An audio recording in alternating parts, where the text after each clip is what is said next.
সকাল বন্ধুরা। আজকে ফ্ল্যাট থেকে, আমার নিজের ফ্ল্যাট থেকে, শ্যামনগর থেকে এই ব্লগটা শুরু করছি। হ্যাঁ, ভালো লাগছে। আপনারা সবাই কেমন আছেন? সুন্দরভাবে সকালটা শুরু করুন। হ্যাঁ, নিশ্চয়ই সবাই খুব ভালো আছেন আর সুস্থ আছেন। আমিও আছি, তবে প্রচণ্ড গরম, সাংঘাতিক গরম। স্নান করে উঠলাম সকালবেলায়, বিছানা টিছানা ঝাড়াঝুড়ির পর একটু পরিষ্কার পরিচ্ছন্ন করে একটি মেয়েকে পেয়েছি রাত্রি 10টার পর। সে আসবে বলেছে, এসে পরিষ্কার টরিষ্কার করে দেবে। আমি বললো তুমি স্নান করে নাও, তোমার চিন্তা নেই, আমি সব ঠিক মতন ডাস্টিং পরিষ্কার করে দিচ্ছি, আমি যাচ্ছি আস্তে আস্তে। হ্যাঁ, এই একটি সুখবর আমার কাছে বিরাট। আপনারা সবাই সুন্দরভাবে দিনটি শুরু করুন আনন্দের সাথে। হ্যাঁ, আপনাদেরও ওখানে নিশ্চয়ই খুব গরম, তবে কোনো কোনো জায়গায় খুব বৃষ্টিপাত হয়েছে, যেখানে সেখানে একটু ঠান্ডা থাকবে। আমাদের সেই একদিনই একটুখানি যা বৃষ্টি হয়েছে, তারপর খুব গরম। এখানে তো মনে হচ্ছে আরও বেশি গরম। ঠিক আছে, চলতে থাকি, আপনাদের সাথে যতটুকুনি পারবো শেয়ার করব। হ্যাঁ, আপনাদের সাথে বন্ধুরা একটা জিনিস শেয়ার করছি। দেখুন, পাশের আমার জানলা খুললেই ইনাদের বাড়ি। ইনারা খুব প্রথম থেকে আজ 15 বছর যাবত দেখে আসছি, খুব ফুল করেন। ছাদে ভর্তি ওনাদের সব ফুল গাছ, প্রচুর ফুল গাছ, জবা ফুল, অনেক ফুল। এক সাজি ভদ্রমহিলা না, যখন পুজো করেন স্নান করে উঠে সাজি নিয়ে আসেন, এক সাজি ফুল হয় ওনার। এটা ক্যাকটাসের গাছের ওপর কি সুন্দর একটা ফুল ফুটেছে দেখুন, খুব ভালো লাগে দেখতে।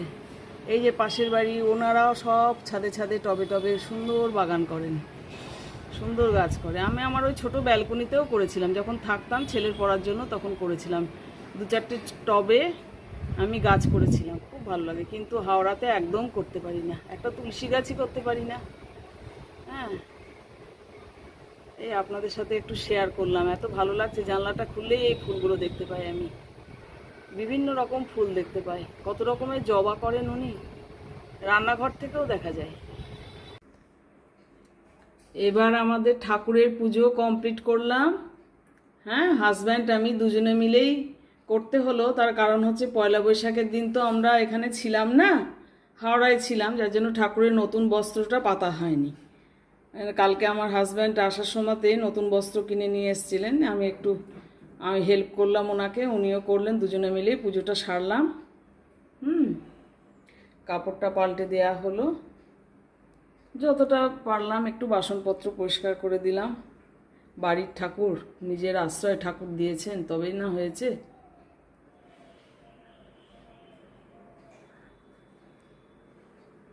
হ্যাঁ, আমার পরম গুরু ইষ্টদেবতা শ্রী নিগমানন্দ পরমহংসদেব, এখানে এই হালি শহরেই পাশে ওনার সমাধিস্থল রয়েছে, ওনার আশ্রম রয়েছে হালি শহরে।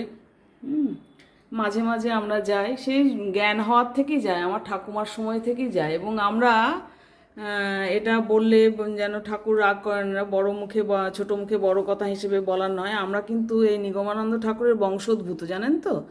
আমার ঠাকুমা ঠাকুরের, শ্রী নিগমানন্দ পরমহংসদেবের কাজিন সিস্টার ছিলেন, এবং প্রচুর ছবি রয়েছে ঠাকুরের সাথে। ঠাকুরের খুব যাতায়াত ছিল। হ্যাঁ, আমাদের মানে ঠাকুমার যেখানে থাকতেন, ঠাকুরদাদা যেখানে থাকতেন, আমার পিসিরা সবাই দেখেছেন, শুধু আমার বাবা দেখেননি ঠাকুরকে।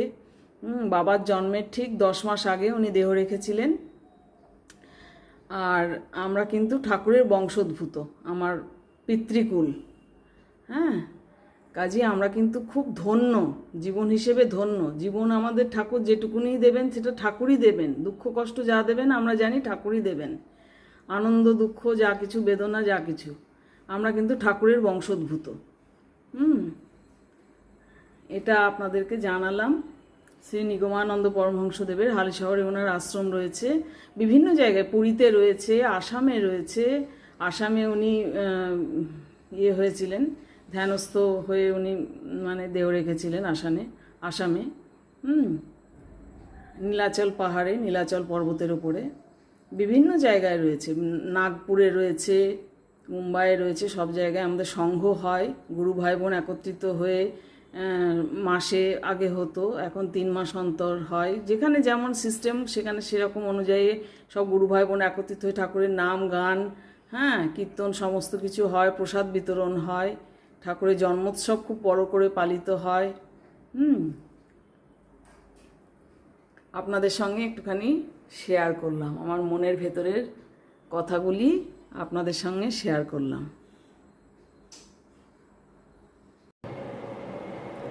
বন্ধুরা, আবার চলে এলাম আপনাদের কাছে, আবার সেই সময় হয়ে এলো। এবার আবার বন্ধ ছন্দ করবো ফ্ল্যাটটি, হ্যাঁ, গুটিয়ে পাঠিয়ে রাখবো চাদর দিয়ে। আবার আমরা হাওড়ার পথে রওনা হব ঠাকুর ঠাকুর করে। যেন খুব গরম, খুব কষ্ট হবে, যেন ঠাকুর শক্তি দেয়, ঠিক মতন যেন পৌঁছে যেতে পারি হাওড়ায় সুস্থভাবে। আপনারা সব কেমন কাটালেন সারাটি দিন? নিশ্চয়ই খুব ভালো কাটিয়েছেন, আর সুস্থভাবে সুন্দরভাবে কাটিয়েছেন, আনন্দ করে কাটিয়েছেন। আর তো বলেইছি আমি, যারা সবার মধ্যেখানে থাকেন, অনেক ফ্যামিলি মেম্বার নিয়ে থাকেন, তাদের তো খুব আনন্দ, তারা খুব আনন্দ সহকারে দিনটি কাটান। কিন্তু আমাদের তো সেই সুযোগ নেই, বিশেষ করে আমার তো সেই সুযোগ নেই। আমার মতন বেশ কিছু নিউক্লিয়ার পরিবার রয়েছেন, তাদেরও সেই সুযোগ নেই, সারাটা দিন একা একাই কাটান। অনেকেই দেখি বেশ সুন্দরভাবে পজিটিভলি নেন, আমিও পজিটিভলি নেওয়ার চেষ্টা করি, কিন্তু মনটা ভীষণ মাঝে মধ্যে খুব খারাপ হয়ে ওঠে, খারাপ হয়ে ওঠার পরিমাণটাই বেশি। হ্যাঁ, আর আপনারা সবাই খুব ভালো থাকুন, সুস্থ থাকুন। আমি আপনাদেরকে একদিন একটা গল্প করেছিলাম যে কোথাও বেড়াতে গেলে আমি কিন্তু কোনো জিনিসপত্র কিছু কিনি না, জানেন তো। একটা ছোট একটা মেমেন্টো কিছু একটা কিনে আনি স্মৃতি হিসেবে, যেটা সারা জীবন দেখবো আর স্বপ্নে ভাসবো, সেই জায়গায় ভাসবো। সেই রকমই কিছু একটু জিনিস আমার এখানকার শোকেসে আছে। ওখানে তো শোকেস নেই সেভাবে, আর কোনো জিনিস আমি নিয়েও যাইনি এবারে সব ওই গ্যারেজ করে দিয়েছি। ওই মানে বড় সুন্দর জায়গাতে, যে 5.5 বছর 6 বছর চাকরি করে আসার পর ওখানে রিটায়ারমেন্ট হলেন যখন মিস্টার ব্যানার্জি, তখন কিন্তু আর সব ফ্ল্যাটে গ্যারেজ করে দেওয়া হয়েছে আমার জিনিসপত্র। ভালো বাসনপত্র না তো, আমি খুব শৌখিন, আমার বাসনপত্র ভ্যারাইটিস ব্যবহার করতে ভীষণ ভালো লাগে। হ্যাঁ, সব এখানে গ্যারেজ করা আছে। এখানে কোথায় যে কী আছে আমি নিজেও জানি না, এমন অবস্থা। তো ওখানে খুব লিমিটেড, সামান্য, যেটুকুনি না হলেই নয় সেইটুকুনি জিনিস নিয়ে আমাদের এই হাওড়ায় যাওয়া হয়েছে এবার। হ্যাঁ, খুব সামান্য জিনিস নিয়ে এরকম অবস্থা। তো এখানে শোকেসে দেখছিলাম আর ভাবছিলাম জিনিসগুলোর কথা, আপনাদের সাথে একটু শেয়ার করি জিনিসগুলো কী রয়েছে হাতের সামনে অন্তত। দেখুন, এইটি বিষ্ণুপুর থেকে কেনা মা দুর্গার মূর্তি। বিষ্ণুপুর থেকে, বিষ্ণুপুর বেড়াতে গেছিলাম, সেখান থেকে নিয়ে এসেছিলাম। এইটি খুব মানে অল্প বয়সে কেনা, 4টি হাতি আছে, 2টি বড় হাতি, 2টি ছোট হাতি। এটি দীঘা থেকে কিনেছিলাম বিয়ের পর। এখনও পর্যন্ত বিভিন্ন জায়গায় ট্রান্সফারেবল জব হওয়াতে বিভিন্ন জায়গায় ট্রান্সফার হয়েছে, প্রচুর জিনিস নষ্ট হয়েছে, প্রচুর জিনিস ওয়েস্টেজ হয়েছে। শেষ মুহূর্তে তো একটু বেশি মানে নষ্ট হলো। 2টো জায়গাতে আমার সব থেকে বেশি জিনিস নষ্ট হয়েছে। 8 জায়গা মতন আমি চেঞ্জ করেছি হাজব্যান্ডের কর্মসূত্রে। হ্যাঁ, সেখানে 2 জায়গায় আমার প্রচুর জিনিস আমার নষ্ট হয়েছে। এই হাতির 4টি হাতির সেট রয়েছে। এখন তখন আমার বয়স খুব কম ছিল, হ্যাঁ, মানে বাচ্চা হয়নি, তখন ছেলে হয়নি, সে সময় আমরা দীঘা গেছিলাম। সেরকম 4টে রয়েছে, 4টিই আছে, 2টো বড়, 2টো ছোট। হ্যাঁ, 2টো পেরেন্টস আর 2টো তাদের বাচ্চা। এইটা পেলাম। আচ্ছা, এইটি হচ্ছে আমার মুর্শিদাবাদে বাড়ি, বহরমপুরে, সেখানকার কামান। সেখানে তো নবাব প্যালেস থেকে কেনা, বহরমপুর হাজারদুয়ারি থেকে কেনা প্যালেস কামান। এইটা পেলাম, এইটা রয়েছে। আবার দেখুন, এইটা জানেন তো খুব প্যাথেটিক। এর সাথে আরও কিছু খেলনা ধরনের জিনিস দিয়েছিল, সেটা তো পেলাম না। ছেলের প্রচুর খেলনা ছিল, কিছু পেলাম না। এই শ্যামনগর কালীবাড়ি থেকে, আমি যখন জগদ্দলে ছিলাম, আমার হাজব্যান্ড জগদ্দলে পোস্টিং ছিলেন, তো এই শ্যামনগর কালীবাড়িতে বেড়াতে এসেছিলেন আমার ভাসুর এবং তার শালিকা, বড় শালিকা এসেছিলেন বেড়াতে। এসে আমার ছেলের হাতে এই 2টো ফুলদানি আর একটি খেলনা দিয়েছিলেন। খেলনাটি পেলাম না। এই ফুলদানি 2টো কিন্তু খুব সযত্নে রাখা আছে, কিন্তু তিনি আজ নেই। তিনি করোনার ডেল্টা পিরিয়ডে তিনি চলে গেছেন, আমাদের সবাইকে ছেড়ে চলে গেছেন। বয়স হয়েছিল না যাওয়ার মতন, কিন্তু তবুও সে সময় তো কেউ কাউকে ধরে রাখতে পারেনি। তার মধ্যে ওইটি আমাদের ওই একজন অতি পরিচিত পরমাত্মীয় মানুষ, উনি চলে গেছেন। ওনার স্মৃতিটা কিন্তু রয়ে গেছে, এটা দেখি আর কিন্তু ওনার কথা মনে পড়ে। খুব ভালো মানুষ ছিলেন উনি। হ্যাঁ, এইটা আমার খুব মনের জিনিস। এ দেখুন লেখা আছে র্যাম্প ওয়ার্ক, উল্টো করে লেখা আছে বোধহয়, বুঝতে পারবেন না। র্যাম্প ওয়াক, মানে আমাদের একটি ওই জায়গাতে বিভিন্ন যেসব জায়গায় আমরা থাকি প্রোগ্রাম হয়, ফাংশন হয়, মহিলাদের নিয়ে অনুষ্ঠান হয়, স্টাফেদের মিসেসদের নিয়ে, সেখানে র্যাম্প ওয়াক হয়েছিল, র্যাম্প শো, তাতে এই মেমেন্টোটি আমি পেয়েছিলাম। র্যাম্প ওয়াকে হেঁটেছিলাম। এর আগের ভিডিওটি, এর আগে যেটা তুলেছিলাম কি কি জিনিস আমার স্টকে আছে, সেটা না অর্ধেকটা উঠে অর্ধেকটা আর ওঠেনি, জানেন তো, তার জন্য খুব দুঃখিত। আমার খারাপ লাগছে এখন এডিটিং করতে গিয়ে।